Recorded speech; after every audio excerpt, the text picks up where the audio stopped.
Hi viewers, welcome to inspire India academy. Telangana రాష్ట్రంలో రాబోయేటువంటి notification విద్యుత్ డిపార్ట్మెంట్లో అతి ముఖ్యమైనటువంటి నోటిఫికేషన్. అత్యధిక పోస్టులతో భారీ స్థాయిలో రాబోయేటువంటి రిక్రూట్మెంట్గా చెప్పుకునే రిక్రూట్మెంట్ జూనియర్ లైన్మెన్. సుమారుగా 5,000 పోస్టుల పైచీలుకున్న పోస్టుల్లో దాదాపుగా 4,000 వరకు ఉద్యోగాలు మనకు జూనియర్ లైన్మెన్లో పడేటువంటి అవకాశం ఉన్నట్లుగా దీనికి సంబంధించి inspire India academy junior linemen యొక్క ఆన్లైన్ క్లాసెస్ని మీకోసం అందించడం జరుగుతుంది. కేవలం 1499 రూపీస్కే ఆన్లైన్ క్లాసెస్ని మనం మొబైల్ యాప్ ద్వారా అందించడం జరుగుతుంది. ఈ క్లాసెస్లో పూర్తిగా అన్ని టాపిక్స్ ఇందులోపట పూర్తిగా వివరణాత్మకంగా ఉండడం జరుగుతుంది. దాంతోపాటుగా గ్రాండ్ టెస్ట్లు కూడా ఉంటాయి ఇందులో. ఈ గ్రాండ్ టెస్ట్లు మరియు ఆన్లైన్ క్లాసెస్ పూర్తిగా అతి తక్కువ ధరకే, దాదాపుగా 5,000 రూపాయల కోర్సుని జస్ట్ 1499 రూపీస్కే మీకోసం అందించడం జరుగుతుంది. మరియు దాంతోపాటుగా ఇన్స్పైర్ ఇండియా అకాడమీ పబ్లికేషన్ యొక్క టెక్స్ట్ బుక్ అనేది మనకి మార్కెట్లో అన్ని బుక్ స్టాల్స్ లోపల అవైలబుల్గా ఉంది.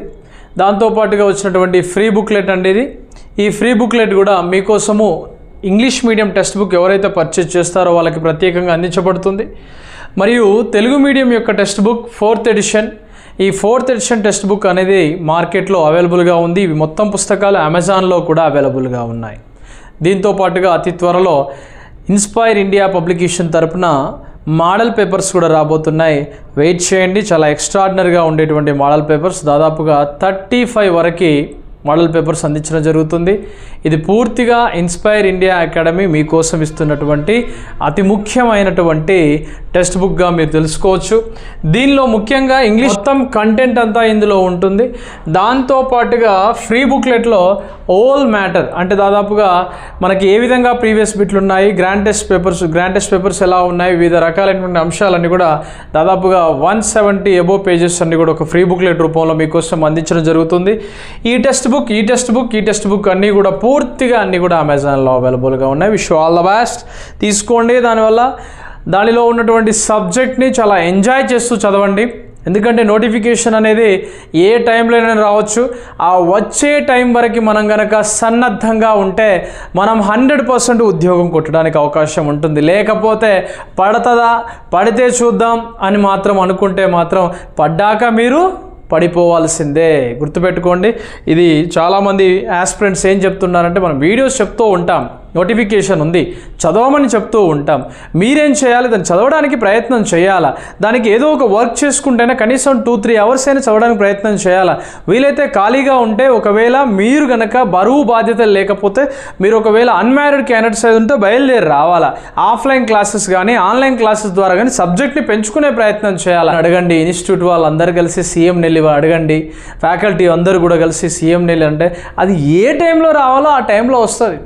నువ్వు రెడీగా ఉన్నావో చెప్పు. నువ్వు రెడీగా ఉన్న సందర్భానికి నోటిఫికేషన్ వచ్చి తీరుతుంది. అంటే నోటిఫికేషన్ అనేది మనం రెడీగా ఉన్నప్పుడు దాన్ని కోరుకోవాలి, కానీ రెడీగా లేనప్పుడు కోరుకుంటే ఎట్లా?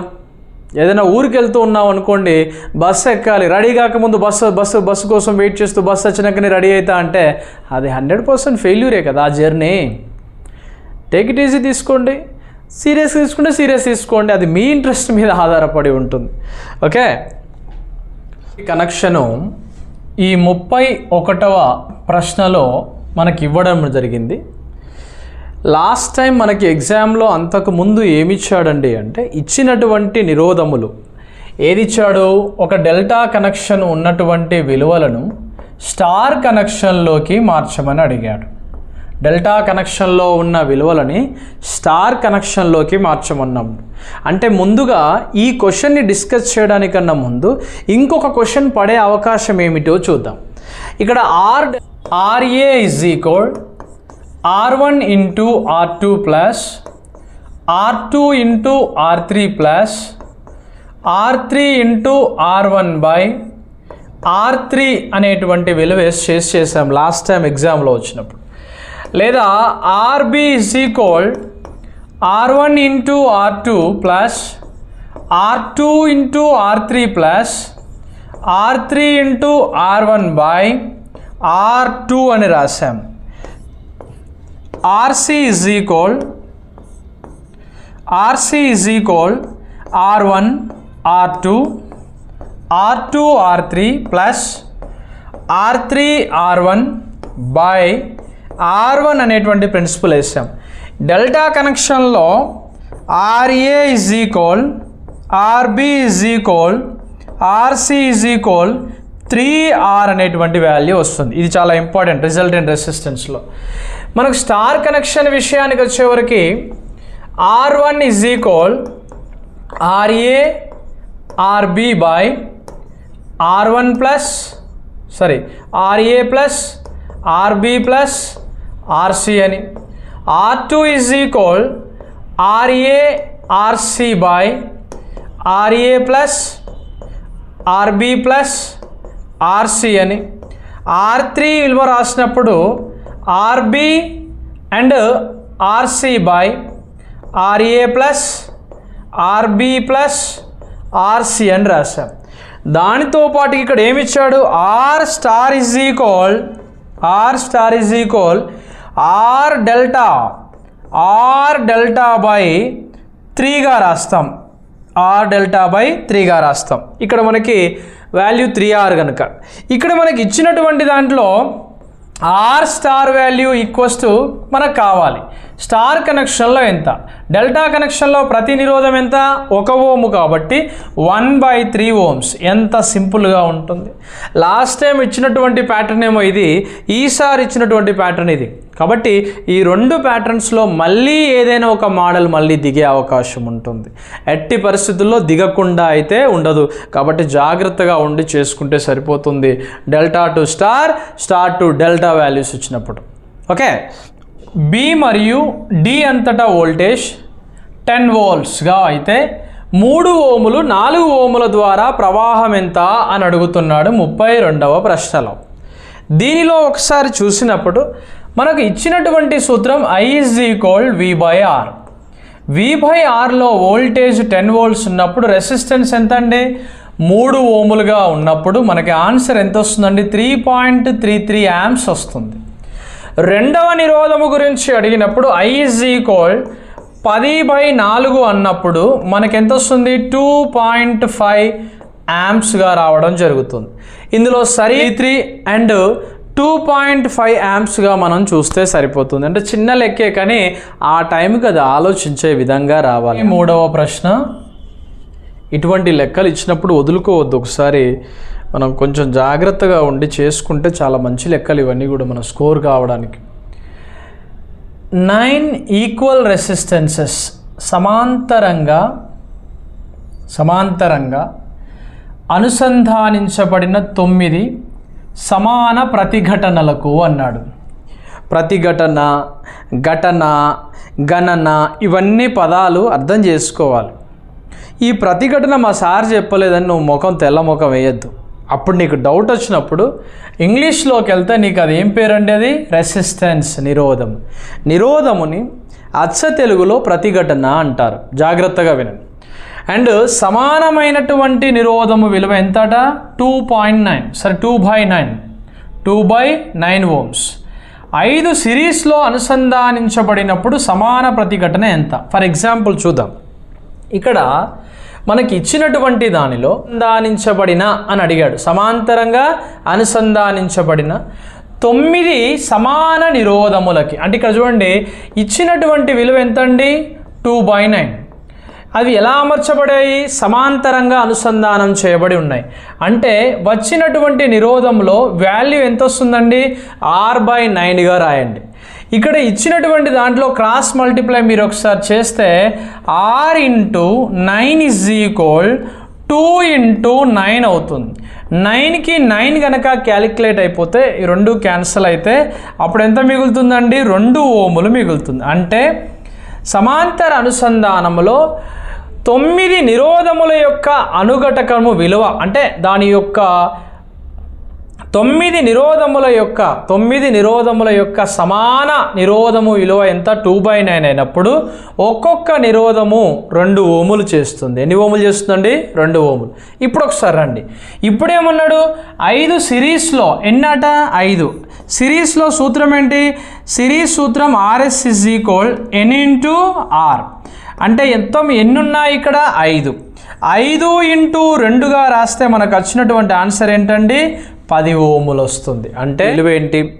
దాని యొక్క అనుఘటన లేదా ప్రతిఘటన నిరోధములు అనేవి సమాంతరంగా ఉన్నాయా, శ్రేణిలో ఉన్నాయా, అది తెలుసుకొని మనం చేయవలసి ఉంటుంది. ఇందులో ఏమాత్రం మిస్టేక్ అయినా కూడా మొత్తం మళ్ళీ జీరోకి పడిపోయే అవకాశం ఉంటుంది. చూడండి ఒకసారి score. Next three pin plug. Three pin plug యొక్క సరి అయినటువంటి ఎంపికలను ఎంచుకోండి. ఇది హౌస్ వైరింగ్ చేసిన వాళ్ళు కూడా రాసేది. కానీ క్వశ్చన్ ఇచ్చేటప్పుడు కూడా ఆ పదాలు కొంచెం అర్థం చేసుకోవాలి. ఇక్కడ లైవ్ పిన్ యొక్క వ్యాసము, ఇక్కడ భూమి అన్నాడు. ప్రతి దాంట్లో ఏమిచ్చాడు? భూమి. మళ్ళీ ఒక్క కాడ న్యూట్రల్ అన్నాడు. తర్వాత ఇక చూడండి ఇక్కడ మళ్ళీ భూమి అన్నాడు. ఇక్కడ భూమి అనేది ఎర్త్. భూమి అనేది ఎర్త్. సిస్టమ్ తప్పేం లేదు, ఇది మన తప్పు, మనం అర్థం చేసుకోకపోవడం. ఎర్త్ పిన్ అంటాం. భూమి పిన్ను మనం ఏమంటామండి? ఎర్త్ పిన్ అంటాం.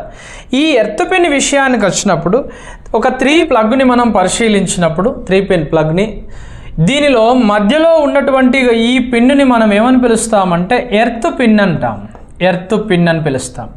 తర్వాత ఇక్కడే ఉంటుంది ఒక ఫేజ్, ఇక్కడే ఉంటుంది ఒక న్యూట్రల్. ఇది మనం గుర్తుంచుకోవాలి. అంటే ఇక్కడ చూడండి, ఇక్కడ ఇది లైవ్ పిన్ యొక్క వ్యాసం భూమి పిన్ యొక్క వ్యాసం కంటే ఎక్కువ. ఇది కాదు. లైవ్ పిన్ యొక్క వ్యాసం తటస్థ పిన్ యొక్క వ్యాసం కంటే తక్కువ. ఇది కూడా తప్పే.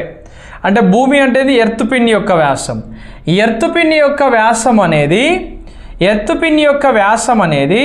తటస్థ పిన్ అంటే ఈ న్యూట్రల్ యొక్క పిన్ కంటే తక్కువ అంటున్నాడు. ఇది పిన్ యొక్క పరిమాణం ఎక్కువ ఉంటుంది, దీని యొక్క పిన్ యొక్క పరిమాణం తక్కువ. నెక్స్ట్ న్యూట్రల్ పిన్ యొక్క పొడవు లైవ్ పిన్ యొక్క పొడవు కంటే తక్కువగా ఉంటుంది. ఇది కూడా తప్పే.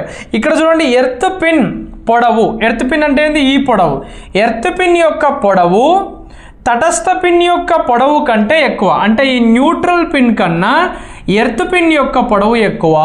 ఇది మనకు సరి అయినటువంటి సమాధానం. ఇది 34వ ప్రశ్న. 35వ ప్రశ్న. 35వ ప్రశ్న. ప్రతిసారి ఎర్త్ని బేస్ చేసుకొని క్వశ్చన్ పడుతూ ఉంటుంది. ఏంటి ఆ క్వశ్చన్ అంటే, కొన్నిసార్లు పొడవుని పెంచుతాడు, కొన్నిసార్లు రేడియస్ని తగ్గిస్తాడు, మరికొన్నిసార్లు లెంత్ని తగ్గిస్తాడు, రేడియస్ని డబుల్ చేస్తాడు. అంటే ఇక్కడ దీంతో పాటుగా ఏరియా అని పిలుస్తాం. ఈ పదాలు వాడుతూ మనల్ని కన్ఫ్యూజ్ చేస్తాడు. కాబట్టి మనం గమనించుకోవాల్సిన విషయం ఏంటంటే క్వశ్చన్ యొక్క ప్యాటర్న్ ఎలా వస్తుందో తెలుసుకోవాలి. నెంబర్ 1, ఇప్పుడు ఇది ఒక డిఫరెంట్ మోడల్. ఈ మోడల్ చేయాలంటే చాలా వరకు ప్రాక్టీస్ ఉండాలి. ఈ కండక్టర్ పరంగా, రేడియస్ పరంగా, లెంత్ పరంగా మనం చూసినప్పుడు ఎలా వస్తుందో చూద్దాం. The first one, length of the conductor. Conductor యొక్క పొడవు ఏంటండి? L. The next, radius of the conductor. Conductor యొక్క రేడియస్ లేదా వ్యాసార్థం ఎంతండి? ఆర్. ఇంక్రీజ్డ్ బై, దీన్ని రెండింటిని కూడా ఏం చేశారు చూడండి ఒకసారి. ఈ రెండింటిని కూడా ఎంత పెంచారు? 41.4% పెంచారు. ఆల్రెడీ రేడియస్ను కూడా 41.4% అనేది పెంచారు. అప్పుడు కొత్తగా వచ్చింది ఎంత అవుతుందండి? మొత్తానికి ఇప్పుడు 1414%, దాంతోపాటుగా 1414 అండ్ ఆల్సో 1414గా రాస్తాం. మొత్తానికి 100కి 1 అనుకోండి. నెక్స్ట్ దీన్ని చూడండి ఒకసారి, వాల్యూ అయిపోయింది. ఇప్పుడు కొత్తగా వచ్చిందేమో ఇది ఎల్, ఇది ఆర్గా మనం రాస్తాం. దెన్ ఇప్పుడు ఏం చేయాలి? ఇప్పుడు నెక్స్ట్ దీనిలో పెరిగితే నిరోధకత ఆర్ ఏ విధంగా మారుతుంది అని అడిగాడు. ఏరియా =πr² అనేది వస్తుంది. πr². వాట్ నెక్స్ట్ ఇప్పుడు ఏం చేయాలి? ఇప్పుడు πr²లో ఏ ఈక్వస్ట్ పై వాల్యూ ఇచ్చాడు. π కొత్తగా వచ్చినటువంటి వ్యాసం ఎంతండి? ఇక్కడ ఆర్ కాబట్టి ఇక్కడ చూడండి, ఇక్కడ 1.414² అండ్ r² అనేటువంటి వాల్యూ వస్తుంది. వాట్ నెక్స్ట్ ఇప్పుడు ఏం చేయాలి? ఏ ఈక్వస్ టు π ఇంటూ మనకు √2 వాల్యూ ఎంతండి? 1.414 స్క్వేర్ ఇంటూ ఆర్ స్క్వేర్. ఈ రూట్కి మరియు ఈ 2కి కనుక మనం క్యాన్సల్ చేస్తే వాట్ నెక్స్ట్ ఏ కొత్తగా వచ్చినటువంటి area A bar is equal pi into 2 into r square. What next A equals to 2 into pi are square అనేది వస్తుంది. ఇప్పుడు ఏం చేయాలి? ఇప్పుడు నెక్స్ట్ ఆర్ డాష్ అంటే new resistance value r equals ఎంతంటే ఇక్కడ రో ఇంటూ ఎల్ బై ఏ అనేటువంటి వాల్యూ మనం రాస్తాం. వాస్తవానికి ఎల్ ఎంత పెరిగింది ఇక్కడ నీకు? ఎల్ ఎంత పెరిగింది ఇక్కడ నీకు? 1.414 ఎల్ పెరిగింది. అంటే ఇక్కడ R bar is equal rho into 1.414 into L by pi value ఎంత అండి ఇక్కడ? 2 pi are square, 2 pi are square అని వస్తుంది. ఇప్పుడు మనం ఏం చేయాలి ఇక్కడ చూడండి ఒకసారి, ఇది పూర్తిగా బయటికి తీసుకురండి. R bar is equal rho into 1.414 by 2 into L by A అనే వాల్యూ వస్తుంది. ఇది ఎన్నిసార్లు పోతుంది? 2 ఒకట్ల అండ్ 0.707గా పోతుంది. అప్పుడు ఎంత వస్తుంది? R bar is equal 0.707 into rho into L by A. ఈ మొత్తం వాల్యూని మనం ఏమంటాం? R bar is equal 0.707 into ఆర్గా రాస్తాం. అప్పుడు సరి అయినటువంటి సమాధానం ఎంత వస్తుందండి? 0.707 ఆర్ అనే వాల్యూ వస్తుంది. ఇది మనం గమనించవలసిన విషయం ఏమీ లేదు. ఇక్కడ కండక్టర్ యొక్క లెంత్ని 41.4% పెంచినప్పుడు దానిలో కలిగేటువంటి రెసిస్టెన్స్ వాల్యూ ఏ విధంగా మారుతుంది అని అడిగినప్పుడు ఇటువంటి సమాధానం మనం చేయవలసి ఉంటుంది. ఇది ప్రతి ఒక్కరూ గుర్తుంచుకోవాల్సినటువంటి అంశం. 36వ ప్రశ్న, సింగిల్ ఫేజ్ ట్రాన్స్ఫార్మర్ యొక్క సామర్థ్యం ఎప్పుడు గరిష్టంగా ఉండదు అని అడిగాడు. ఎప్పుడు గరిష్టంగా ఉండదు. ఇచ్చినటువంటి విలువలో ఇక్కడ కింద చూడండి ఒకసారి, ఎప్పుడైతే రాగి యొక్క నష్టాలు మాత్రమే స్థిరమైనటువంటి నష్టాల కన్నా ఎక్కువగా ఉంటాయో అని ఇచ్చాడు. ఇది సరి అయినది కాదు. దాంతోపాటుగా చూడండి ఒకసారి, ఎప్పుడైతే రాగి యొక్క నష్టాలు మాత్రమే స్థిరమైన నష్టాలతో పోలిస్తే రాగి నష్టాలు, కాపర్ నష్టాలు తక్కువగా ఉంటాయి. ఇక్కడ చూడండి ఒకసారి, ఈ రెండింటిని కల్పించాడు. ఎప్పుడైతే రాగి నష్టము తక్కువగా ఉండి స్థిరమైన నష్టాలు ఎక్కువగా ఉంటాయో మరియు కాపర్ నష్టాలు స్థిరమైన నష్టం కన్నా ఎక్కువగా ఉంటాయో ఈ పరిస్థితుల్లో దానికి గరిష్ట సామర్థ్యం అనేది ఉండదు. ఇది గుర్తుపెట్టుకోండి. అంటే ఇందులో సరి అయినటువంటి ఆప్షన్ ఏంటండి? దీన్ని టిక్ చేసే బదులు మనం బీని టిక్ చేస్తే సరిపోతుంది.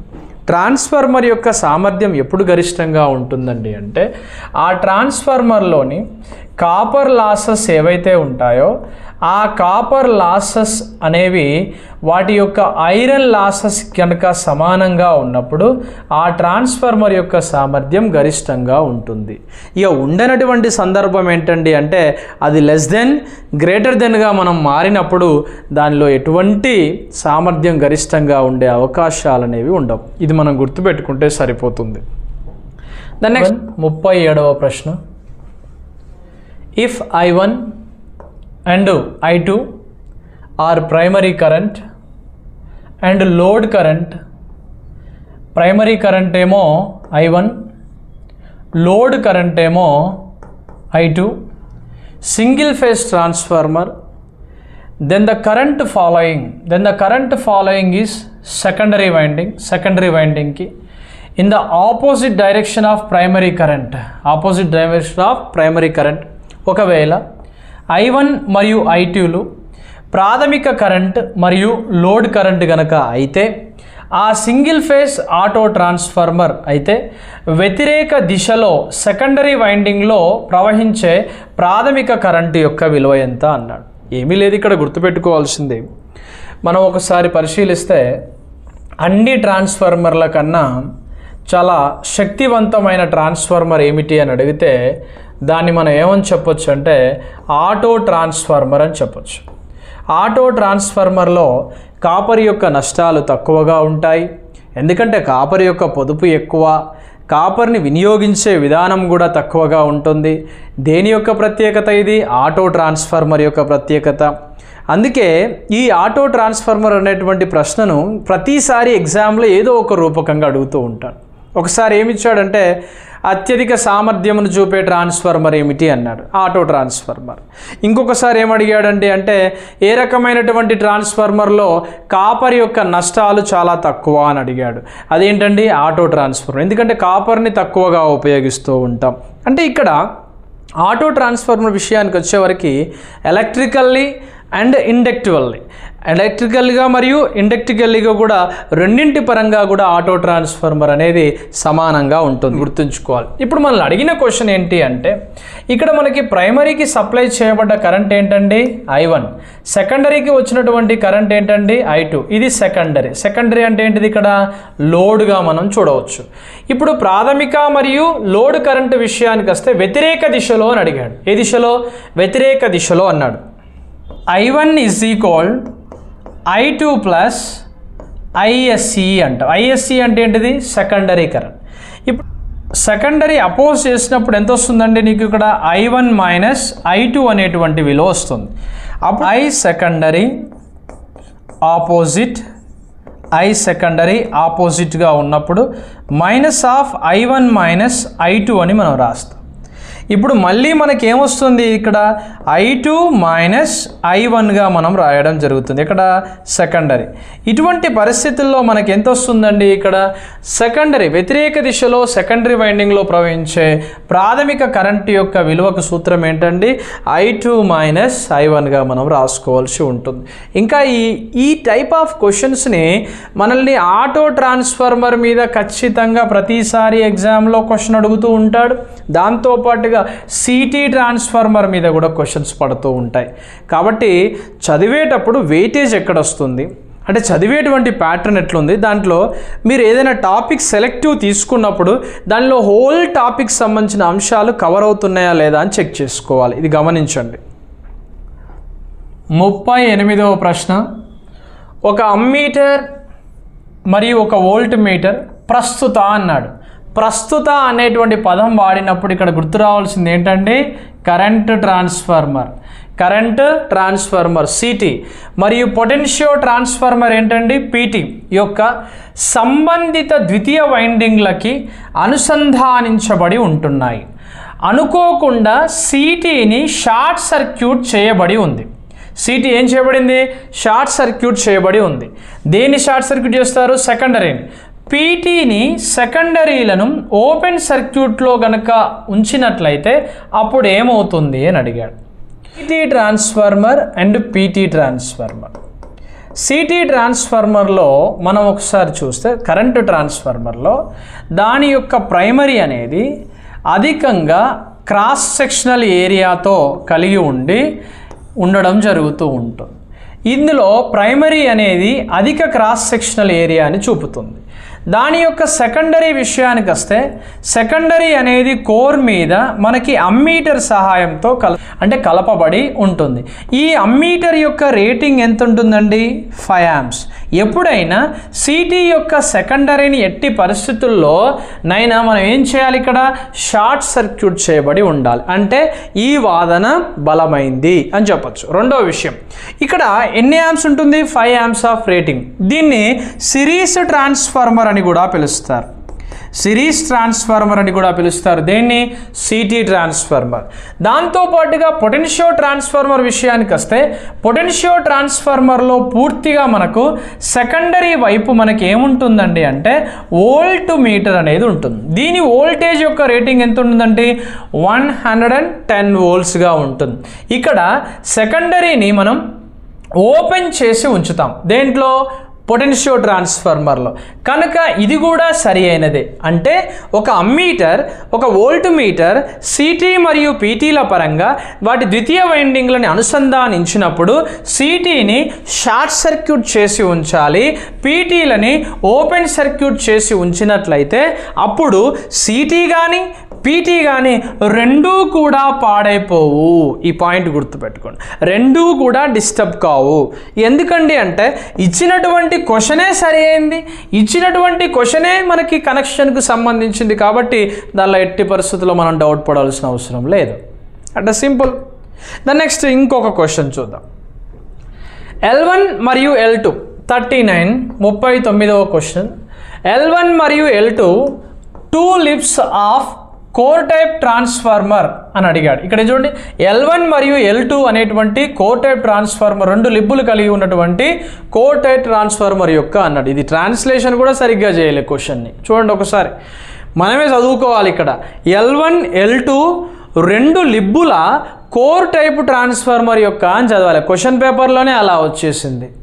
కాబట్టి క్వశ్చన్ పేపర్ చేసేటప్పుడు నువ్వు ఎంత జాగ్రత్తగా ఉండాలంటే అంత జాగ్రత్తగా ఉండాలి. దాని పదజాలాన్ని అర్థం చేసుకునే విధంగా ఉండాలి. ఇటువంటి పరిస్థితుల్లో కోర్ టైప్ ట్రాన్స్ఫార్మర్ యొక్క 2 లిబ్బులు, ఈ కోర్ టైప్ ట్రాన్స్ఫార్మర్ యొక్క 2 లిబ్బులు L1 మరియు L2లను మనం పరిశీలించినప్పుడు ఎట్లుండాలి అని అంటాడు. చూడండి ఒకసారి, LV వైండింగ్లో L1లో కోర్కి దగ్గరగా, HVలో L2 కోర్కి దగ్గరగా ఉండాలి. ఇదంత అవసరం లేదు, అసలు దీనికి బలం చేకూరలేదు. LV వైండింగ్ L2లో కోర్కి దగ్గరగా ఉంటుంది, HV వైండింగ్ L1 కోర్కి దగ్గరగా ఉంటుంది. ఇది కూడా తప్పే. HV వైండింగ్ L1 మరియు L2 కోర్లు దగ్గరగా ఉంటాయి. LV వైండింగ్ L1 L2 కోర్కి దగ్గరగా ఉంటుంది. ఇది కరెక్ట్ అయినటువంటి ఆన్సర్. అంటే LV వైండింగ్ యొక్క L1 కోరు L2 వైండింగ్ యొక్క అంటే L2 యొక్క కోర్కి దగ్గరగా ఉన్నప్పుడు ఇది సరి అయినటువంటి 2 లిబ్బుల యొక్క కోర్ టైప్ కన్స్ట్రక్షన్కి ఉపయోగపడ్డట్లుగా ఉంటుంది. కాబట్టి దీనిలో సరి అయినది ఏంటి? LV వైండింగ్ యొక్క L1 మరియు L2లు కోర్కి దగ్గరగా ఉంటుంది. The LV winding is nearer to the core in L1 and L2 అనేది సరి అయినటువంటి ఆప్షన్. అంటే కోర్ యొక్క కన్స్ట్రక్షన్ కూడా ఎలా ఉండాలి ట్రాన్స్ఫార్మర్లో అంటే, కోర్ అనేది ముఖ్యంగా ఆల్మోస్ట్ మనకి ఎలా ఉండాలి అంటే, కోర్ కన్స్ట్రక్షన్లో నెంబర్ 1 ఒకటి లో రిలాక్టెన్స్ని కలిగి ఉండాలి. లో రిలాక్టెన్స్ని కలిగి ఉండాలి అండ్ హై పర్మియబిలిటీని చూపించాలి. ఇది కూడా క్వశ్చనే. కోర్ టైప్ ఆఫ్ కన్స్ట్రక్షన్లో సెలక్షన్ ఆఫ్ కోర్ హై పర్మియబిలిటీని చూపాలి. ఇంకేమి ఇచ్చాడు? లో హిస్టారిసిస్ లాసెస్ని చూపాలి. లో హిస్టారిసిస్ లాసెస్ని చూపాలి. ఇంకేం చూపాలి? లో హిస్టారిసిస్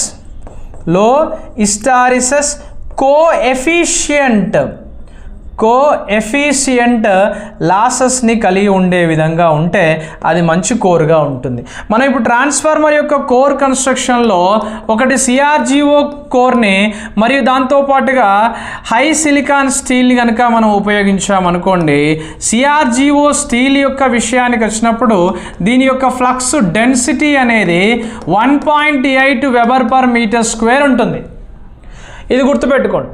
దీనిలో విషయానికి వస్తే ఇందులో 1.45 వెబర్ మీటర్ స్క్వేర్ ఉంటుంది. అందుకే పవర్ ట్రాన్స్ఫార్మర్స్ యొక్క కోర్ కన్స్ట్రక్షన్లో మనం దేని వాడతాం? ఇక్కడ 1.8 వెబర్ మీటర్ స్క్వేర్న CRGO స్టీల్నే వాడతాం. కానీ ఇక్కడ మనకు LV winding of nearer core అడిగినప్పుడు వాటి L1 మరియు L2లు ఎలా ఉండాలి? L1కి L2 కోర్ దగ్గరగా ఉండే విధంగా ఉన్నప్పుడే అది కోర్ టైప్ ట్రాన్స్ఫార్మర్కి ఎగ్జాంపుల్గా వస్తుంది. ఇది గమనించండి. 40వ ప్రశ్న ప్రతిసారి ఇది అడుగుతూనే ఉంటాడు, కానీ మోడల్ మారుతుంది, లెక్క విధానం మారుతుంది, కానీ చేసే విధానం ఎట్టి పరిస్థితుల్లో వాడదు. కరెంట్ యొక్క అంటే రోటర్ కరెంట్ యొక్క ఫ్రీక్వెన్సీ ఎంత అని అన్నాడు. ఇక్కడ ఏమీ లేదు. రోటర్ యొక్క ఫ్రీక్వెన్సీ ఈజ్ ఈక్వల్ S/Fs అండి. S/Fs. ఆల్రెడీ ఇక్కడ స్టేటర్ ఫ్రీక్వెన్సీ ఇచ్చాడు. స్టేటర్ ఫ్రీక్వెన్సీ ఎంత? 60 హెర్ట్జ్ ఇచ్చాడు. అంటే అప్పుడు FR ఈజ్ ఈక్వల్ S/60. మరి ఇలా చేస్తే లెక్క వస్తుందా సార్ అంటే రాదు. నీకు కావాల్సింది ఏంటి? ఇక్కడ స్లిప్ కావాలి. స్లిప్ సూత్రం ఏంటండి? NS - NR by NS into 100. NS - NR by NS into 100 అనే ప్రిన్సిపల్ వాడాలి. అంటే నీకు NS తెలుసా అంటే తెలియదు. NS ఎందుకు తెలియదు అంటే NS is equal 1 into 60 by frequency ఎంత ఇచ్చాడు 60 బై 6 పోల్స్ అన్నప్పుడు 6 ఒకట్ల 6 పదుల అన్నప్పుడు నీకు ఎంత వస్తుందండి 1200 వస్తుంది. ఎంత వస్తుందండి 1200 ఆర్పిఎం సింక్రోనస్ స్పీడ్ వస్తుంది. రైట్. దెన్ నెక్స్ట్ ఇప్పుడు నీకు ఏమి ఇచ్చాడు ఇక్కడ నీకు రోటర్ స్పీడ్ ఇచ్చాడు. ఎంత rotor speed NR is equal 1160 RPM అన్నాడు. డైరెక్ట్గా నువ్వేం చేయాలి ఇప్పుడు స్లిప్ ఇజ్ ఈక్వల్ ఎంత అండి ఇక్కడ 1200 మైనస్ 1160 బై 1200 వేసేయాలి. అప్పుడు ఎంత వస్తుందండి 1200 నుంచి 1160 పోతే 40 బై 1200 వస్తుంది. ఇక్కడ చూడండి ఒకసారి 4 ఒకట్ల 4 30ల అప్పుడు ఎంత వస్తుందండి 1/30. ఇప్పుడు కరెక్ట్. ఈ 1/30 అనేది స్లిప్ 1/30 అనే స్లిప్. మన సూత్రం ఏంటిది FR is equal S into FS. FR అంటే ఏంటి రోటర్ ఫ్రీక్వెన్సీ, ఎఫ్ఎస్ అంటే స్టేటర్ ఫ్రీక్వెన్సీ. ఈ పరిస్థితుల్లో నీకేమొస్తుంది FR is equal 1/30 into 60 hertz 60 హెర్ట్జులు కదా. స్టేటర్ ఫ్రీక్వెన్సీ ఎంత ఇచ్చాడు నీకు ఇక్కడ స్టేటర్ యొక్క ఫ్రీక్వెన్సీ ఎంత ఇచ్చాడు 60 హెర్ట్జులు. 31 32 అప్పుడు ఎఫ్ఆర్ ఇజ్ ఈక్వల్ ఎంత వస్తుందండి 2 హెర్ట్జెస్ అనేది వస్తుంది. ఇది సరి అయినటువంటి సమాధానం. సరి అయినటువంటి సమాధానం ఏంటండి 2 హెర్ట్జెస్ 2 హెర్ట్జులు అనేది సరి అయినటువంటి సమాధానంగా చెప్పవచ్చు. ఈ విధంగా మనల్ని ప్రతిసారి అడుగుతూ ఉంటాడు. ఏమీ లేదు, మనం స్లిప్ని ఫైండ్ అవుట్ చేయాలి. స్లిప్ని ఫైండ్ అవుట్ చేయాలంటే మనం రోటర్ ఫ్రీక్వెన్సీని ఫైండ్ అవుట్ చేసుకోవచ్చు. రోటర్ ఫ్రీక్వెన్సీని మనం ఫైండ్ అవుట్ చేసుకోవచ్చు. స్టేటర్ ఫ్రీక్వెన్సీ ఆల్రెడీ ఇస్తాడు కాబట్టి మనకు సింక్రోనస్ స్పీడ్ వస్తుంది. అంటే ఇలా ఒక్కొక్క దాన్ని ఒక్కొక్క రకంగా మనం టెస్ట్ చేసినప్పుడే రావడం జరుగుతూ ఉంటుంది. ఇందులో మీకు పూర్తి స్థాయి ఇటువంటి క్లాసెస్ వీటి యొక్క అప్లికేషన్స్ మొత్తం కూడా మీకోసం ఆన్లైన్ ద్వారా రావడం జరుగుతుంది. ఎవరెవరైతే ఇంట్రెస్ట్ ఉన్నారో వాళ్ళు జస్ట్ కేవలం మీరేం చేయండి అంటే 1499 రూపీస్ కేవలం 1499 రూపాయలు మీరు ఆన్లైన్లో పే చేసి ఆన్లైన్ క్లాసెస్ని మీరు తీసుకోవచ్చు. దీనికి ఒకటే రీజన్ ఏంటండి అంటే ఈ క్లాసెస్ అన్నీ కూడా మీకు పూర్తిగా అందులో ఆన్లైన్లో మీరు వీలున్నప్పుడు చూసుకోవడానికి అవకాశం ఉంటుంది. వీటితో పాటుగా లైవ్ క్లాసెస్ని కూడా కండక్ట్ చేస్తాం. ప్రాక్టీస్ పేపర్స్ని కూడా వీటికి అనుబంధంగా పెట్టడం జరుగుతుంది. కాబట్టి ఎవరెవరైతే ఇంట్రెస్ట్ ఉన్నారో వాళ్ళంతా inspire India academy mobile app ఈ విధమైన లోగో ఉంటుంది. ఈ లోగోతో ఉన్నటువంటి దాన్ని మీరు డౌన్లోడ్ చేసుకోండి. ఇన్స్పైర్ ఇండియా అకాడమీ యాప్లో మీరు జూనియర్ లైన్మెన్ కోర్స్కి వెళ్తే మీకు 1499 రూపీస్కి ఉంటే మన ఇన్స్టిట్యూట్ మొబైల్ నెంబర్ 6309398306 కాల్ చేయండి. మీకు టెక్స్ట్ బుక్స్ అయినా టెస్ట్ పేపర్స్ అయినా మరియు స్పెషల్ గ్రాండ్ టెస్ట్లు అయినా కూడా ఇన్స్పైర్ ఇండియా అకాడమీ మీకోసం సిద్ధం చేసి ఉంచుంది. రండి, వినండి, నిర్ణయం తీసుకోండి. నిరుద్యోగిగా రండి, ఉద్యోగస్తులుగా వెళ్ళండి. మళ్ళీ చెప్తున్నాను, నోటిఫికేషన్ పడుతుంది, పడి తీరుతుంది. పడ్డప్పుడే ప్రిపేర్ అవుతాం అనుకుంటే వాళ్ళందరికీ కూడా ముందుగా ఆల్ ది బెస్ట్. పడకముందు ప్రిపేర్ అవుతాం అనుకున్న వాళ్ళకి రేపు రాయబోయేటువంటి ఎగ్జామ్కి all the best. Wish you all the best and good luck.